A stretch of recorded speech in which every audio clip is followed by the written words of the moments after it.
gerakan 5S: senyum, sapa, salam, sopan, dan santun. Membiasakan budaya antri.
Suwange tengkenter mampu ketundong kuter pak kolera lere sopong kuyu dele ake sir pong dele kopong sir pong dele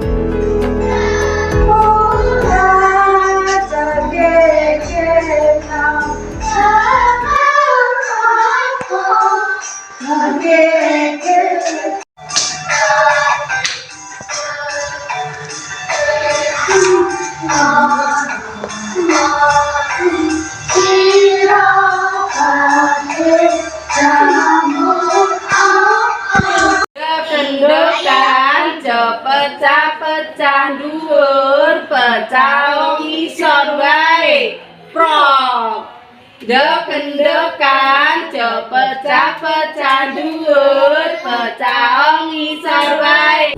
Bersama rekan guru di sekolah sebelum melaksanakan pembelajaran untuk meminta saran dan masukan mengenai metode pembelajaran yang akan digunakan. Bersama-sama saling diskusi mencari solusi terkait permasalahan murid di kelas. Kegiatan ini dilakukan di sela-sela waktu istirahat.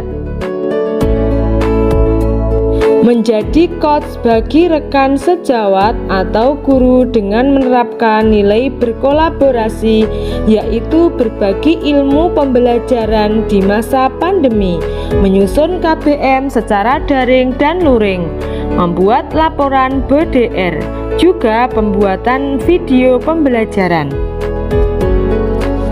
Berkolaborasi bersama komunitas praktisi, menyelesaikan permasalahan yang berhubungan dengan murid maupun administrasi sekolah. Komunitas praktisi saya yaitu Paguyuban Wali Murid kelas TK, komunitas operator, komunitas guru penggerak, KKG Bakti Pertiwi, IGTKI Gugus PAUD.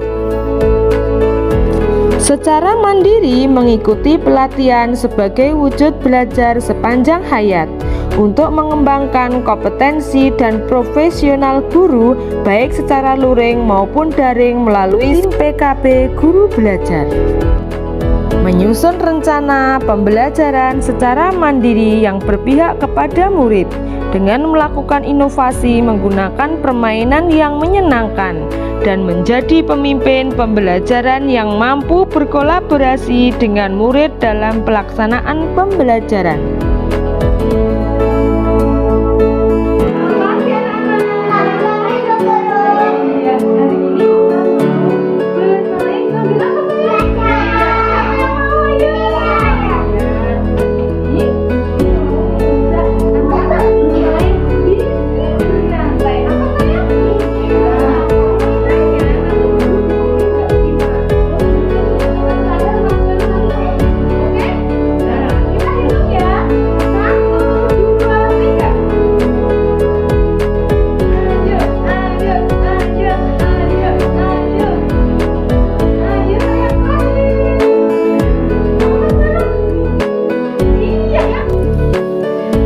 Lakukan refleksi setelah pembelajaran baik bersama murid maupun rekan guru.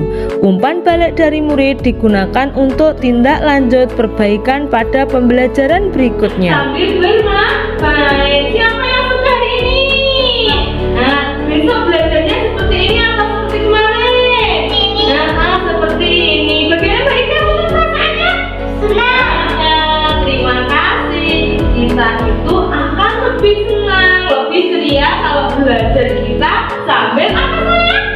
Nah, terima kasih. Refleksi terhadap kegiatan yang telah dilakukan. Apa yang saya rasakan, ide atau gagasan yang timbul selama kegiatan, pembelajaran yang dapat diambil, dampak atau perubahan positif yang paling saya rasakan. Perasaan saya setelah melakukan kegiatan aksi nyata yaitu saya sangat senang dan bersemangat karena dapat menerapkan ilmu dan pengalaman yang diperoleh dari pendidikan calon guru penggerak. Saya sangat antusias dan semangat menjadi bagian dari transformasi pendidikan Indonesia. Saya sangat senang bisa berbagi pengalaman sekaligus berbagi semangat bersama murid dan rekan-rekan guru baik di sekolah maupun di komunitas praktisi. Saya merasa tertantang untuk melakukan hal-hal lebih menarik untuk mewujudkan perubahan ekosistem pendidikan. Ide atau gagasan yang timbul selama kegiatan yaitu yang pertama melakukan inovasi dengan mencoba hal-hal baru untuk menumbuhkan motivasi pada murid. Yang kedua, melakukan penataan ruang kelas sesuai dengan keinginan murid sehingga suasana pembelajaran menyenangkan.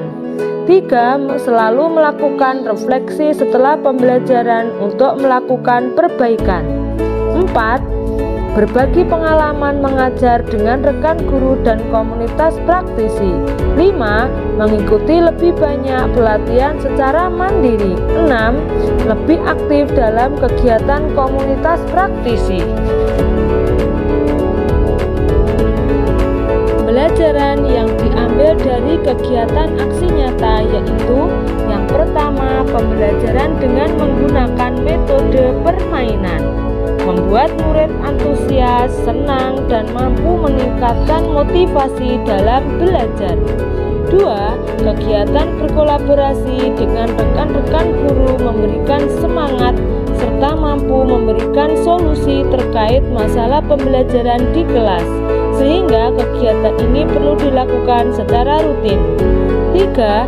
Dengan menerapkan nilai-nilai dan peran guru penggerak di sekolah, mampu menarik perhatian rekan guru untuk mulai tergerak melakukan perubahan di kelas mereka.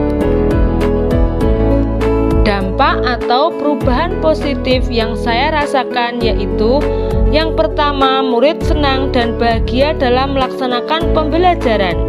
Yang kedua, perubahan atmosfer pembelajaran di kelas melalui penerapan pembelajaran yang menyenangkan, yang inovatif dan berpihak pada murid. 3. Meningkatkan kompetensi diri dengan menerapkan nilai-nilai dan peran guru penggerak. 4. Mampu memberi inspirasi bagi guru sehingga mereka dapat tergerak untuk melakukan hal-hal yang sama.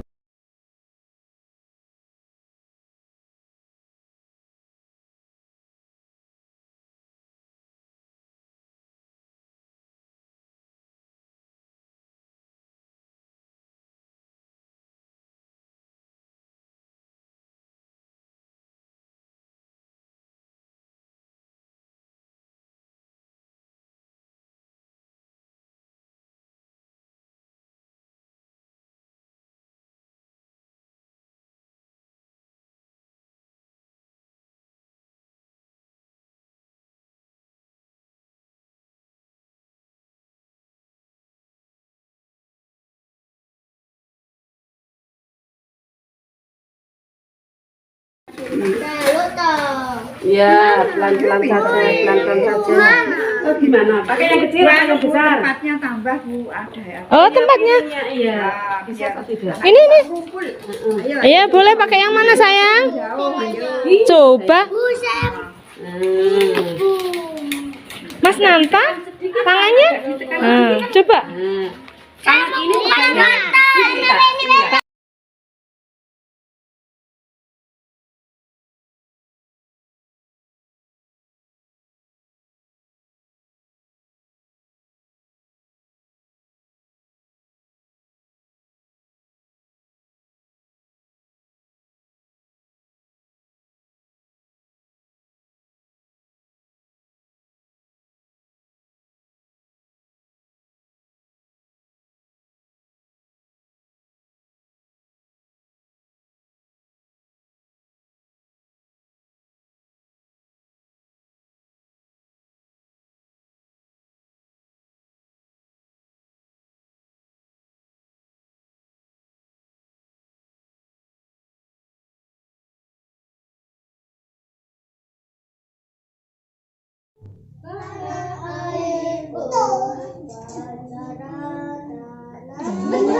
Selamat pagi sayang. Selamat pagi. Selamat pagi Mbak Tia.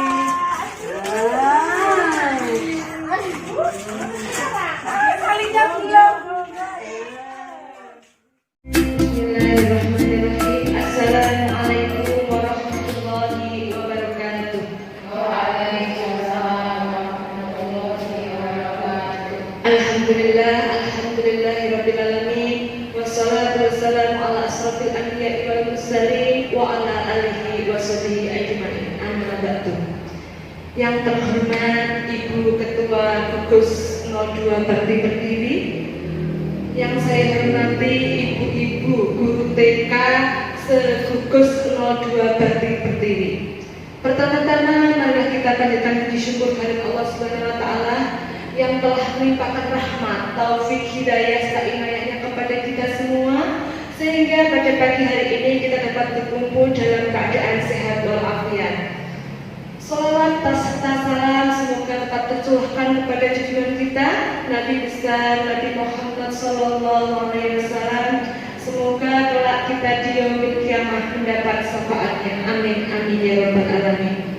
Ibu-ibu guru hebat yang saya hormati, sebelumnya saya mengucapkan banyak terima kasih sekali karena panjenengan semua sudah membantu saya dalam mengerjakan aksi nyata sebagai wujud pengimbasan pemahaman dan pengalaman penerapan modul 1.4 tentang budaya positif, tugas dari pendidikan calon guru penggerak angkatan 7 Kabupaten Pati. Pada siang hari ini kita akan membahas topik tentang perubahan paradigma, disiplin positif, motivasi perilaku manusia, segitiga restitusi, posisi kontrol, kebutuhan dasar manusia, dan yang terakhir keyakinan kelas. Di sini saya mempunyai beberapa pernyataan. Di sini nanti panjenengan cukup menjawab setuju atau tidak setuju. Untuk pernyataan yang pertama, hukuman dapat mendisiplinkan anak. Bagaimana? Menurut panjenengan setuju atau tidak? Tidak. Bagaimana Bu? Bagaimana? Setuju. Setuju. Untuk pernyataan yang kedua, pemberian hukuman dengan hal positif seperti membaca atau membersihkan halaman sekolah dapat meningkatkan disiplin anak. Menurut panjenengan bagaimana Bu? Bu Dewi setuju atau tidak? Setuju. Untuk pernyataan yang ketiga, memberi penghargaan dapat meningkatkan motivasi belajar anak. Bagaimana Bu Ati? Setuju atau tidak? Nah, ketiga pernyataan ini, apakah itu baik untuk anak atau tidak baik? Nah, ini nanti dapat kita temukan jawabannya di materi selanjutnya. Untuk yang belajar tentang topik perubahan paradigma. Tapi sebelumnya Ibu guru hebat, kita mulai dulu ya, kita membuat domain kepalan tangan. Ini nanti A adalah panjenengan, B yaitu teman panjenengan. Sobeklah secari kertas kecil, tuliskan sesuatu yang sangat berharga. Lalu Anda letakkan di salah satu tangan Anda dan genggam benda tersebut dengan segala daya. Buatlah menjadi sebuah kepalan seperti ini. Monggo, ada kertasnya. Nah, ini nanti teman panjenengan akan mencoba dengan sekuat tenaga dengan berbagai cara untuk meminta panjenengan memberikan benda tersebut. Teman panjenengan bisa membujuk, mengancam, menghardik, merayu, apa saja agar dapat membuka kepalan panjenengan. Apa yang akan terjadi? Coba kita praktekkan Ibu. Monggo. Tuliskan sesuatu yang sangat berharga dalam kepalan panjenengan. Nanti teman panjenengan berusaha untuk membukanya. Kira-kira panjenengan itu mengizinkan atau tidak untuk membuka kepalan yang berisi sesuatu yang sangat menurut panjenengan itu sangat berharga. Monggo Bu, coba ditulis. Jangan. Boleh segala apapun yang mau panjenengan itu sangat berharga. Dengan tepat teman panjenengan nanti berusaha membuka seperti ini kertasnya di depan. Monggo kita coba buatin sama dua. Bagaimana? Kira-kira mengizinkan apa tidak? Itu buatin sama dua. Ayo coba. Mari, bagaimana ini ya? Kira-kira diizinkan apa tidak?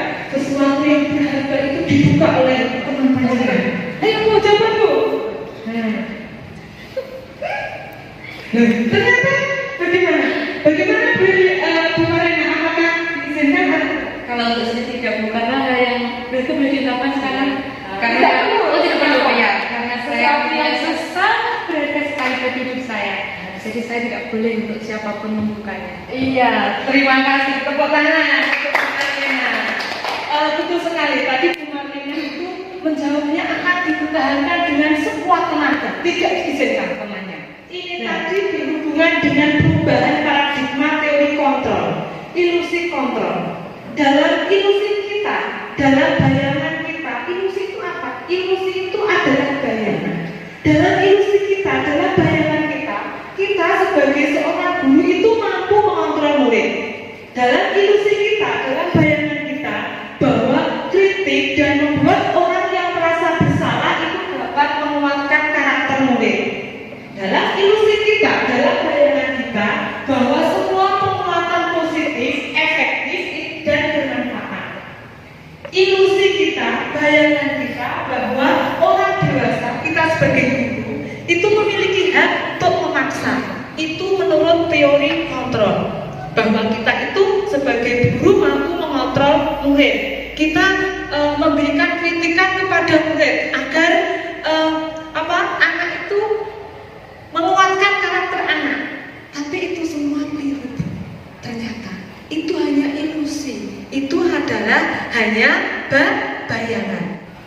Seperti yang pernah saya lakukan juga seperti itu, Bu. Saya juga pernah memaksa murid untuk melakukan sesuatu agar karakter mereka itu terbentuk, tapi ternyata itu keliru. Itu adalah bayangan.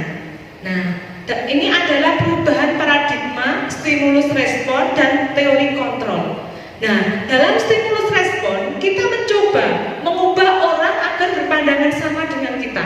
Antara saya, antara panjenengan itu pandangannya berbeda. Tapi di teori kontrol kita berusaha memahami pandangan orang lain tentang kita, tentang dunia. Di stimulus respon, perilaku buruk itu dilihat sebagai suatu kesalahan. Ketika kita melihat anak didik kita itu melakukan kesalahan, kita sudah mengecapnya, itu anak yang nakal, itu adalah anak yang bandel. Nah, tapi di teori kontrol, semua perilaku itu memiliki tujuan.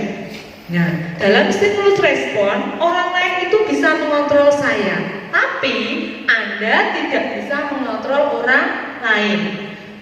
Dalam stimulus respon, pemaksaan itu ada pada saat rujukan gagal. Tapi di teori kontrol, kolaborasi dan konsensus menciptakan pilihan baru. Di stimulus respon, model berpikirnya itu menang atau kalah. Tapi di teori kontrol, model berpikirnya itu menang dan menang. Jadi di sini apa itu budaya positif? Budaya positif itu dilatar belakangi dengan suasana positif yang sangat mendukung dalam menciptakan pembelajaran yang sangat kondusif. Karena dengan suasana positif, murid dan guru akan menemukan suatu kondisi pembelajaran yang menyenangkan. Sehingga proses pembelajaran tanpa adanya suatu beban, tetapi menjadi suatu kebutuhan. Suasana positif juga akan membantu menggerakkan moral yang positif bagi murid, sehingga karakter murid tidak hanya terbentuk dari akademik, tapi juga dari lingkungan yang ada. Jadi di sini yang dimaksud dengan budaya positif yaitu nilai-nilai, keyakinan-keyakinan, kebiasaan-kebiasaan di sekolah yang berpihak kepada murid, yang dapat berkembang menjadi pribadi yang kritis, penuh hormat dan tanggung jawab. Lalu apa yang kita lakukan untuk menumbuhkan budaya positif di sekolah kita? Nah, yang saya yakini di sekolah panjenengan semua sudah menerapkan menjadi suatu rutinitas. Nah, kita bisa melakukannya dengan disiplin positif. Apa itu disiplin positif? Disiplin positif itu merupakan cara penerapan disiplin tanpa kekerasan dan ancaman, yang dalam prakteknya itu melibatkan perilaku efektif antara guru dan murid. Dalam penerapan disiplin positif ini mengajarkan murid untuk memahami konsekuensi perilaku yang mereka lakukan, sehingga murid dapat menghormati diri sendiri dan bertanggung jawab terhadap lingkungan. Jadi dapat disimpulkan, disiplin positif itu merupakan salah satu cara untuk menerapkan budaya positif yang bertujuan untuk menumbuhkan kesadaran serta memperdayakan murid untuk melakukan sesuatu tanpa sogokan, tanpa adanya ancaman ataupun hukuman. Di sini anak itu melakukan sesuatu itu karena kesadaran sendiri, dari hatinya, dari kesadaran hatinya, bukan karena sogokan ataupun karena ancaman maupun hukuman. Selanjutnya yaitu disiplin positif ini akan menumbuhkan nilai-nilai kebajikan. Nilai-nilai kebajikan yang seperti apa? Nilai-nilai kebajikan adalah sifat-sifat positif manusia yang merupakan tujuan mulia yang ingin dicapai setiap individu. Nilai-nilai tersebut bersifat universal dan lintas bahasa, suku bahasa, agama maupun latar belakang. Setiap perilaku atau perbuatan itu pasti memiliki tujuan. Nah, dengan mengaitkan nilai kebajikan yang diyakini seseorang, maka motivasi intrinsiknya akan terbangun, sehingga menggerakkan motivasi dari dalam untuk dapat mencapai tujuan mulia yang diinginkan. Next. Nah, nilai-nilai kebajikan yang seperti apa yang kita harapkan? Yaitu banyak sekali nilai-nilai kebajikan yang seperti yang telah dicanangkan oleh Kementerian Pendidikan di dalam kurikulum Merdeka, yang mana panjenengan Ibu Guru hebat sudah menerapkannya, yaitu tentang kurikulum Merdeka yang P5, ya, Proyek Penguatan Profil Pelajar Pancasila. Itu adalah salah satu kebajikan anak Indonesia, yaitu profil pelajar Pancasila, yang mana mengandung 6 elemen. Apa saja, Bu? Yang pertama, yaitu beriman bertakwa kepada Tuhan Yang Maha Esa dan berakhlak mulia, mandiri, kebinekaan global, bergotong royong, bernalar kritis dan kreatif. Diharapkan dari disiplin positif ini nanti nanti akan menumbuhkan menumbuhkan nilai-nilai kebajikan bagi murid kita yang ada di sekolah sesuai dengan profil pelajar Pancasila. Next. Nah, dari dari nilai-nilai kebajikan ini akan menumbuhkan motivasi perilaku manusia. Sedangkan motivasi perilaku manusia itu sendiri ada 3. Yang pertama yaitu untuk menghindari ketidaknyamanan ataupun hukuman. Ini adalah tingkatan terendah dari motivasi perilaku manusia. Biasanya orang akan bertindak untuk menghindari masalah yang timbul. Contoh murid kita, apa yang terjadi apabila saya tidak mengerjakan PR? Oh, nanti saya akan dihukum guru. Nah, ini termasuk motivasi eksternal dari luar. Anak ini melakukan sesuatu itu karena dia takut dihukum. Nah, orang yang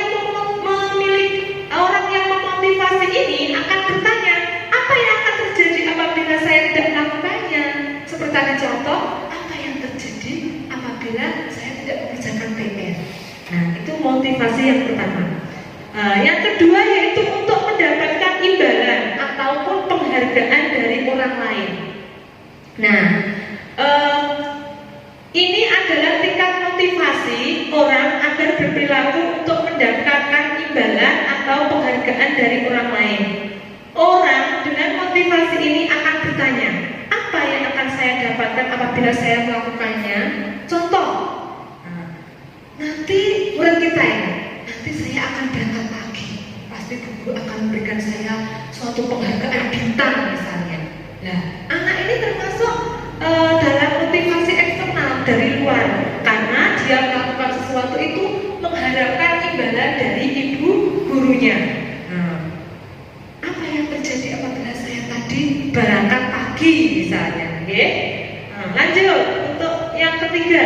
Yang ketiga yaitu untuk menjadi orang yang mereka inginkan dan menghargai diri sendiri dengan nilai-nilai yang mereka percaya.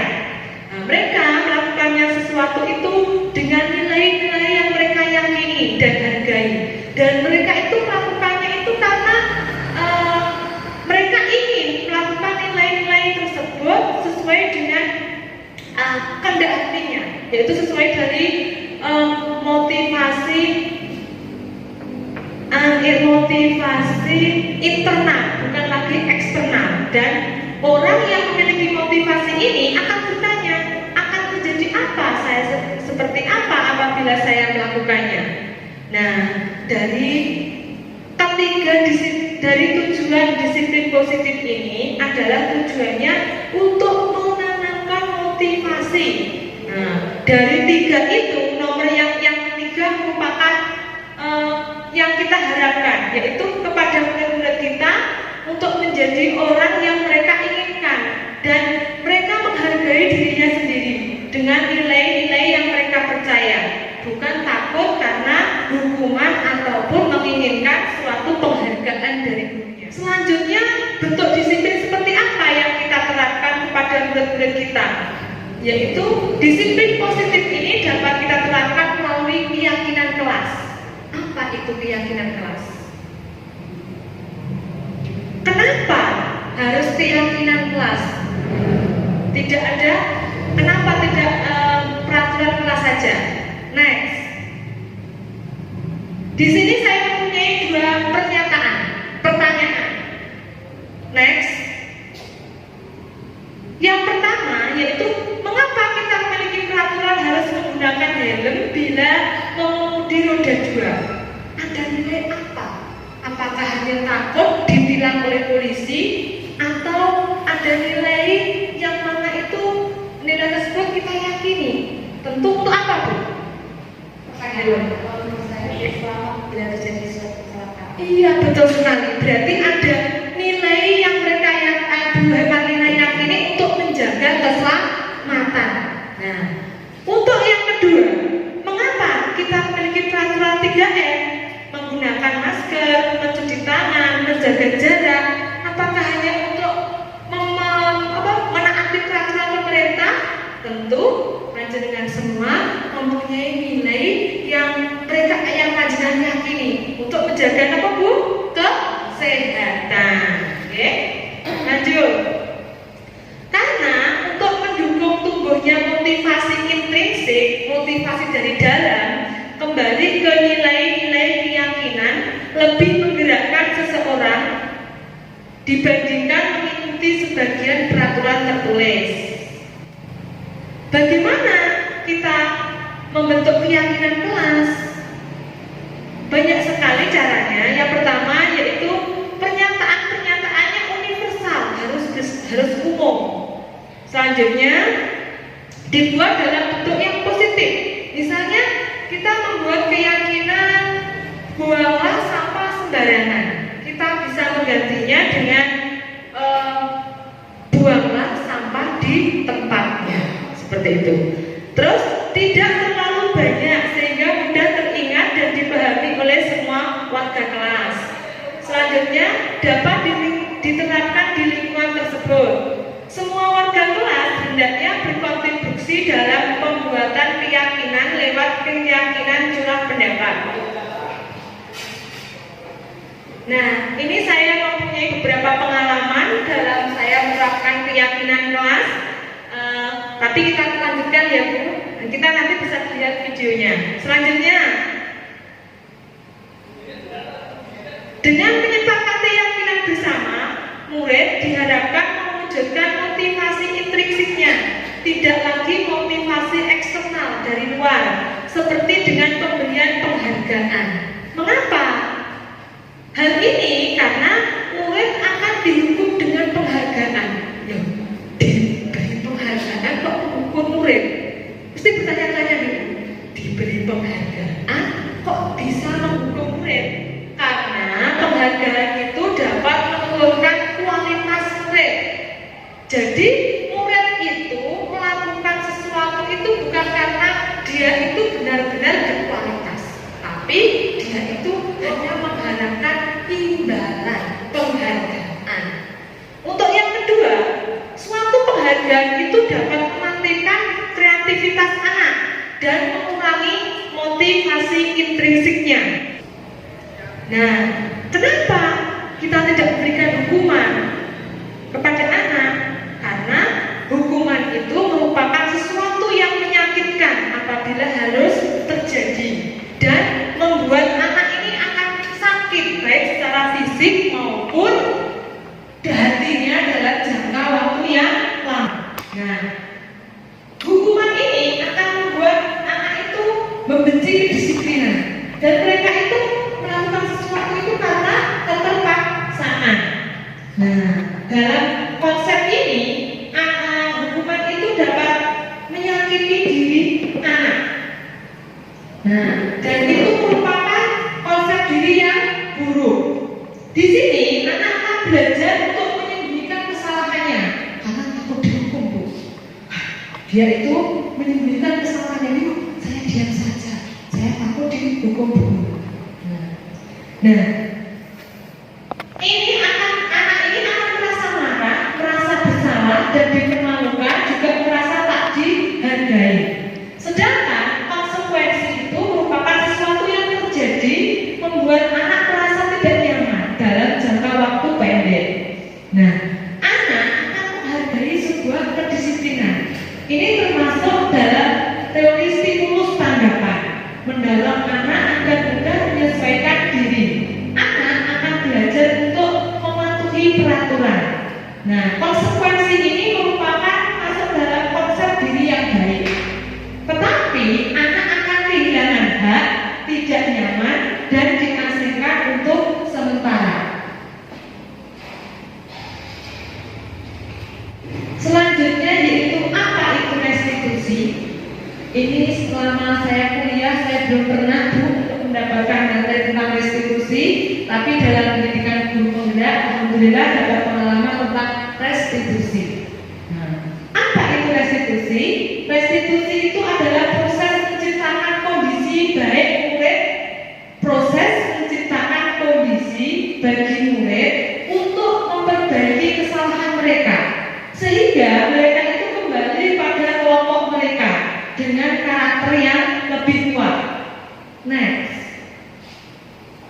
Nah, proses kolaboratif yang mengajarkan kepada murid untuk mencari solusi masalah mereka dan mampu untuk berpikir tentang orang seperti apa yang mereka ingin menjadi tujuan mulia dan bagaimana mereka harus mempertahankan orang lain.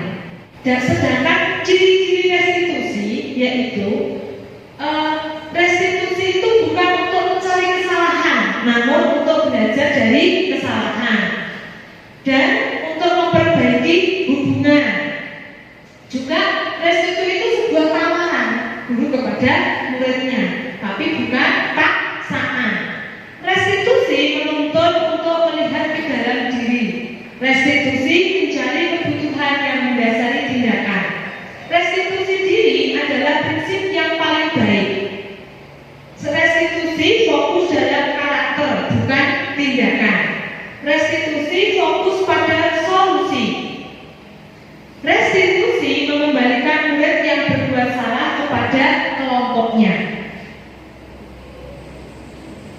Nah, ketika anak melakukan suatu hal yang cenderung negatif, misalnya di sekolahan, di lembaga, hal tersebut karena ada kebutuhan dasar yang belum terpenuhi. Apakah kebutuhan dasar itu? Ada 5 kebutuhan dasar manusia. Yang pertama yaitu kebutuhan untuk bertahan hidup. Yang kedua, cinta dan kasih sayang. Yang ketiga yaitu kebebasan. 4, kesenangan. Yang kelima yaitu kekuasaan. Untuk yang pertama yaitu kebutuhan bertahan hidup adalah kebutuhan yang bersifat fisiologi untuk bertahan hidup. Misalnya ketika kita mau hidup, kita juga harus makan. Yang kedua, cinta dan kasih sayang. Next. Kebutuhan ini dan kebutuhan berikutnya adalah kebutuhan psikolog. Kebutuhan untuk mencintai dan memiliki meliputi kebutuhan akan hubungan dan koneksi sosial. Kebutuhan untuk memberi dan menerima kasih sayang dan kebutuhan untuk merasa menjadi bagian dari satu kelompok. Anak-anak yang memiliki kebutuhan dasar kasih sayang dan rasa diterima yang tinggi biasanya ingin disukai dan diterima oleh lingkungan. Mereka juga akrab dengan orang tuanya. Biasanya mereka belajar karena suka pada gurunya. Bagi mereka teman sebaya sangatlah penting. Mereka juga biasanya suka bekerja dalam kelompok. Yang ketiga yaitu kebutuhan anak pengakuan atau kemampuan. Kebutuhan ini berhubungan dengan kekuatan untuk mencari sesuatu, menjadi kompeten, menjadi terampil, diakui atau prestasi dan keterampilan kita, dan didengar dan memiliki rasa harga diri. Kebutuhan ini meliputi kebutuhan untuk dianggap berharga, bisa membuat perbedaan baru, membuat pencapaian kelompok diakui dan dihormati. Untuk kebutuhan yang keempat itu kebutuhan akan pilihan adalah kebutuhan anak akan kemandirian, otonomi, memiliki pilihan dan mampu mengendalikan arah hidup seseorang. Yang kelima yaitu kesenangan. Kebutuhan untuk kita merasa senang adalah kebutuhan untuk mencari kesenangan, bermain dan tertawa. Bayangkan hidup tanpa adanya kenikmatan, apapun betapa menyedihkan. Di sini ada 5 prinsip kontrol guru. Yang pertama yaitu guru sebagai penghukum. Jadi sebagai penghukum. Nah, yaitu seorang penghukum bisa menghukum menggunakan hukuman fisik. Yang kedua, sebagai membuat orang merasa bersalah. Biasanya guru akan bersuara lebih lembut. Kamu nggak kasihan ya sama bu guru? Gitu, mesti seperti itu.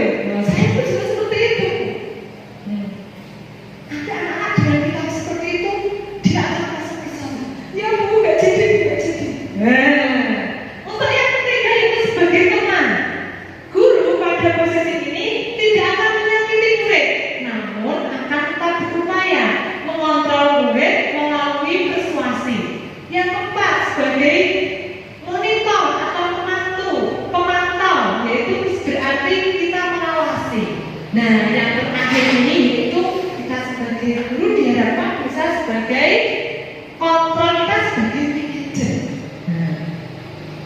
yaitu respon menunjukkan tanggung jawab guru dalam posisi terakhir.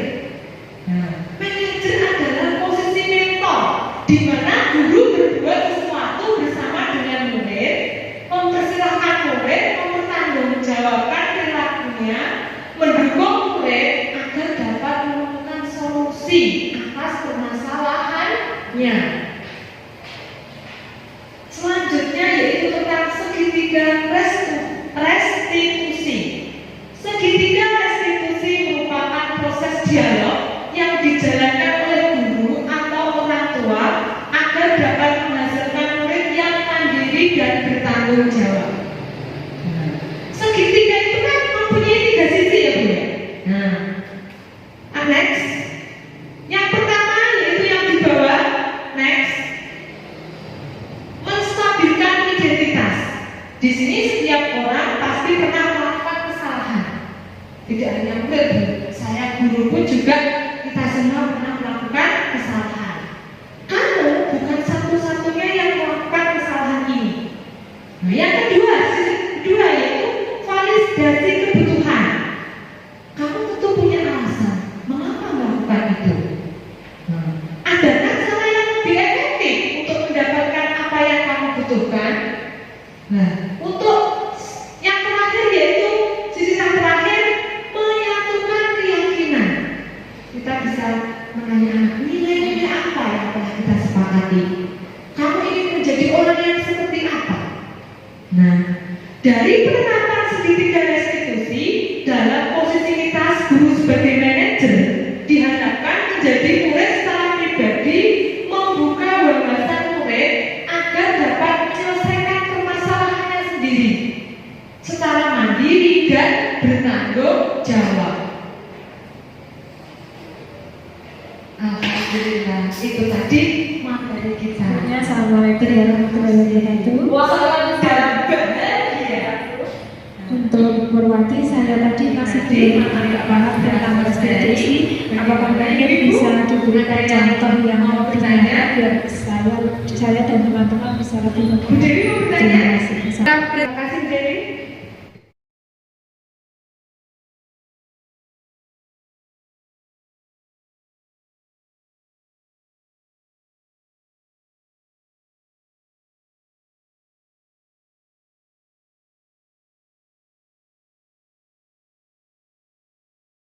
Terima kasih Bapak Bu Dewi. Terima kasih Bu Dewi. Pertanyaannya luar biasa. Dulu saya juga belum paham, tapi alhamdulillah sekarang saya sudah mempraktekkan di lembaga saya. Nah, monggo kita presani untuk contoh video tentang segitiga restitusi.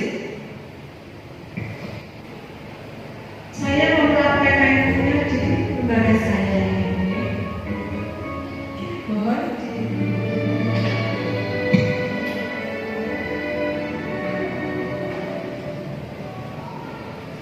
Assalamualaikum warahmatullahi wabarakatuh. Saya Purwati, calon guru pemula angkatan 7 Kabupaten Pacitan dari BK Pampasisiwi, Desa Manggrek, Kecamatan Gunung. Kali ini saya akan memaparkan tema kelas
yaitu bel masuk sudah berbunyi, murid-murid TK Papan di sini sudah berbaris di depan kelas, siap untuk masuk satu persatu dengan memberi salam pada Ibu Purwanti yang sudah berdiri di depan pintu kelas.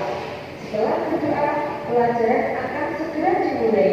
Tiba-tiba, Cima yang baru datang langsung masuk tanpa mengucapkan salam dan tanpa meminta izin untuk masuk ke dalam kelas. Berikut ini rekaman kejadiannya.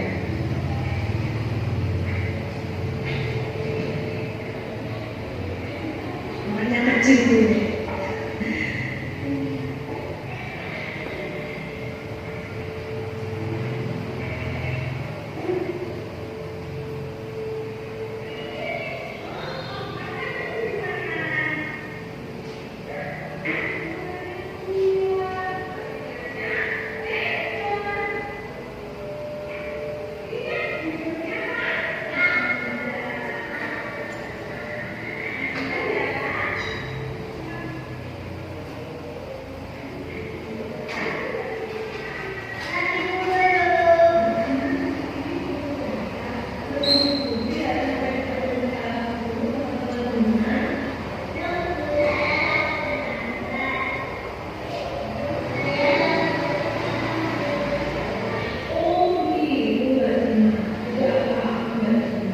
Dulu waktu dulu sekolah juga pernah terlambat.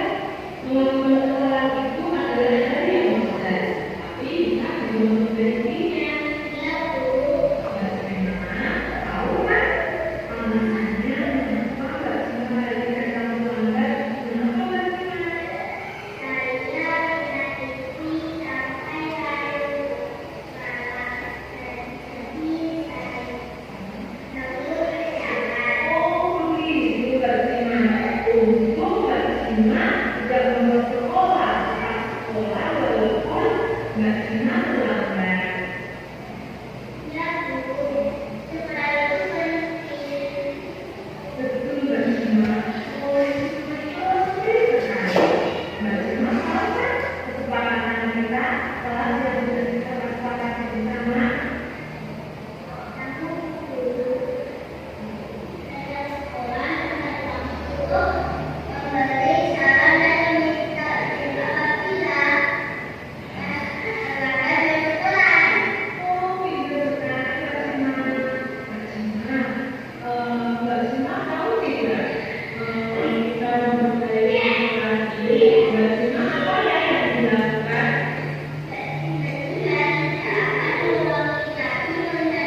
Karena tidak sabar ingin cepat-cepat makan, Vero pun mengelak atau mendahului temannya yang sedang mencuci tangan.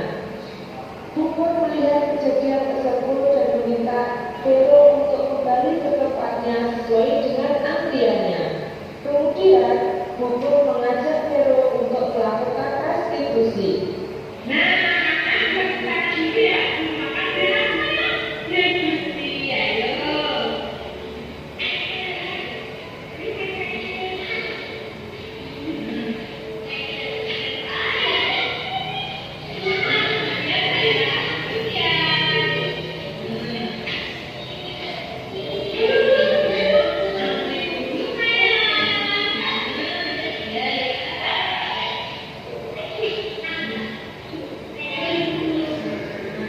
Bagaimana selesai ini? Senang dulu. Iya, tapi waktu berbaris di sana, Mas Vero jauh kemana ya? Iya, Bu, saya cuma sekarang. Oh, masak-masak. Iya, betul sekali Mas Vero. Makan itu adalah kebutuhan kita. Tapi karena barunya Mas Vero sampai apa? Sampai menunggu pilihan. Besok Mas Vero kalau nanti peduli kan menunjukkannya nanti kasus saya Mas Vero.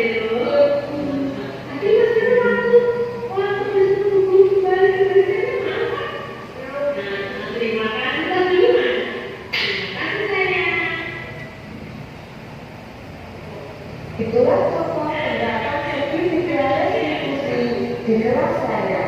Terima kasih. Wassalamualaikum warahmatullahi wabarakatuh. Selamat bergembira. Terima kasih. Bagaimana ibu-ibu sudah mempunyai gambaran? Bukan Dewi? Nah itu tadi saya sudah pernah menerapkan di lembaga saya tentang segitiga restitusi. Demikianlah pembahasan modul 1.4 tentang budaya positif. Terima kasih atas kehadiran ibu-ibu TK, mahasiswa sangat ramai penjenengan. Saya aturkan terima kasih sekali. Semoga bermanfaat untuk lembaga penjenengan semua. Terima kasih apabila saya dari awal sampai akhir berbuat banyak kesalahan. Billahi taufiq wal hidayah. Wassalamualaikum warahmatullahi wabarakatuh.